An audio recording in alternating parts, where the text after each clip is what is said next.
Hi is back on 2 Kook. That night, November 22nd, 2025, a large cinema in central Beijing was filled with camera flashes, throngs of fans, and a frenzy of media eagerly awaiting the VIP greeting and Q&A session with the cast of Eat You 2.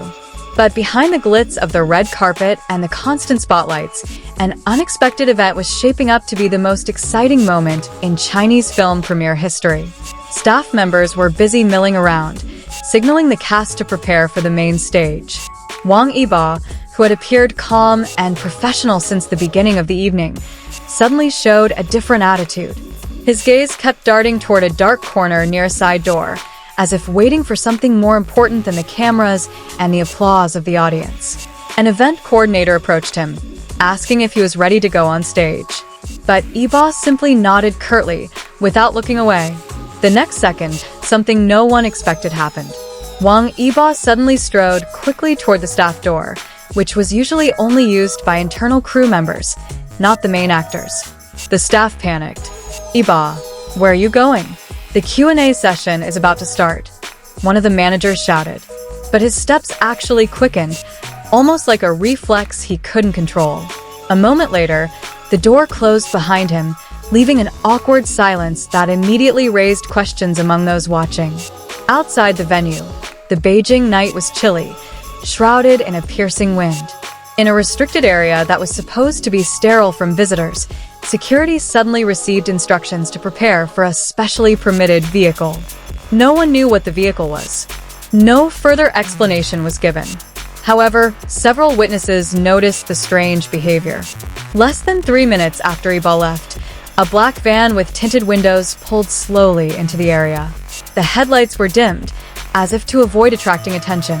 The security guards glanced at each other, realizing that the vehicle's license plate wasn't part of the official list. But a single message from their superior immediately silenced all questions. "Let the vehicle in." The van door opened slowly. A pair of black shoes stepped onto the night asphalt.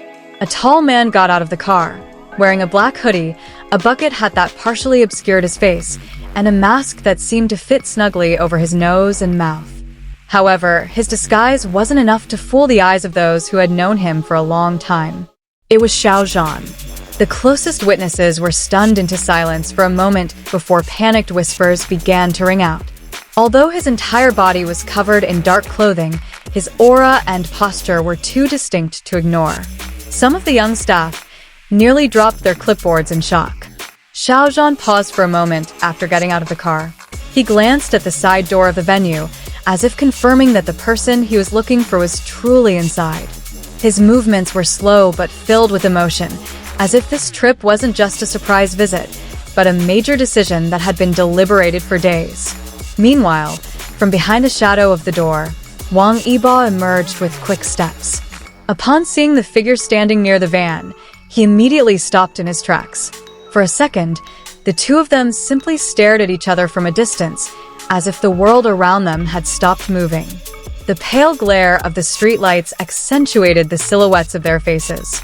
Without further ado, Yibo moved closer. His steps were quick, like someone who had finally found something they had lost. The staff watching the moment froze, realizing that this was not part of the official program. There was no script, no cameras, no publicity, just two people reunited at an unexpected time. When they were only a few steps away, Xiao Zhan removed his mask slightly, just enough to reveal a faint smile that only someone who had been by his side for years could recognize. That smile was a greeting, an affirmation, and also the reason why Wang Yibo left the auditorium without explanation. Yibo said nothing. He simply stretched out his arms and hugged him tightly once they reached the meeting point.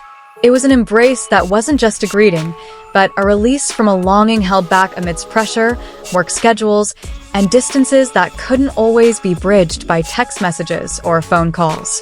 Some of the staff were shocked. Others could only look at each other, trying to comprehend what they had just seen. There were no official cameras recording the scene, but several witnesses couldn't help but reach for their phones. The moment was too dramatic, too real, and too important to let slip. Xiao Zhan patted Yibo's back, as if comforting someone who had been working too hard for months. They spoke quietly, so quietly that none of the witnesses could make out what was being said. But from their expressions, it was clear. The conversation wasn't a formality, but something far more personal. After a few moments, Yibo finally broke the embrace, albeit reluctantly. He looked at Xiao Zhan with an expression that was hard to decipher, a mix of relief, longing, and worry. It was as if he wanted to say so much, but the time and place didn't allow it. Xiao Zhan simply nodded, patting his shoulder, signaling that he understood. The silence was broken when an event coordinator approached frantically, announcing that the Q&A had begun and the audience was waiting. Yibo took a deep breath, then looked at Xiao Zhan once more, as if asking permission to return to his duties. Xiao Zhan smiled faintly, raising his hand as if to say, "Go, I'm here." Before turning toward the door, Yibo touched Xiao Zhan's arm, a brief but meaningful touch, and then walked back into the venue with much lighter steps. Xiao Zhan watched him until the door closed again, then pulled his hood lower before getting into the van. Inside the venue, Wang Yibo returned to the stage, his breathing steady, though his heart still pounding from the moment that had just occurred. The cameras were on him again, but this time there was something different in his gaze. He looked livelier, lighter, as if the brief embrace outside had given him a new energy that the applause of thousands of spectators couldn't. Fans might not have understood the source of the change, but they sensed something new in the way he smiled that night. Meanwhile, in the social media control room, the film's promotional team was shocked to see an amateur video going viral just minutes after the premiere. The video was blurry, fast-moving, but clearly enough, it showed the silhouettes of two men embracing in a confined space. There were no names, no details, but the comments that poured in quickly indicated that the public had already guessed. And unbeknownst to all involved, that brief moment behind the venue had just turned the Eat You 2 premiere night into a new legend, talked about far longer than the film itself. As the van slowly pulled away from the restricted area, several witnesses remained stunned, trying to process what had just happened. What should have been an Eat You 2 premiere night turned into a moment more dramatic than the film itself. A spontaneous, emotional, and unexpected event, it became the most searched clip across social platforms that night.